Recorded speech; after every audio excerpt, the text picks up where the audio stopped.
សួរបងប្អូនទាំងអស់គ្នាដែលនៅក្នុងប្រទេសនិងក្រៅប្រទេសថ្ងៃនេះខ្ញុំមានវីដេអូមួយសម្រាប់ជូនបងប្អូនទាំងអស់គ្នាជួយមើលផ្ទះវីឡាមួយដែលបងប្អូនមួយណាដែលគាត់ចង់បានត្រូវការផ្ទះវីឡានៅទូកឹករាជធានីភ្នំពេញតម្លៃបងប្អូនអាចមើលនៅក្នុងនឹងបានហើយក៏ចង់ទំនាក់ទំនងមកលេខទូរស័ព្ទរបស់ផ្ទាល់បងប្អូនអាចទំនាក់ទំនងមកលេខទូរស័ព្ទ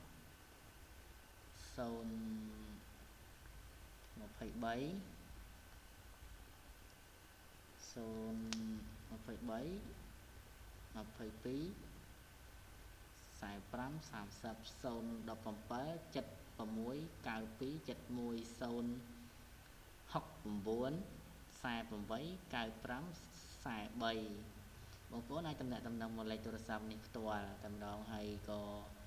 ចង់ត្រូវការតម្លៃវីឡាមើលតាមណាទៅបងប្អូនអាចទំនាក់ទំនងបានបាទអរគុណមានតែប៉ុណ្្នឹងទេ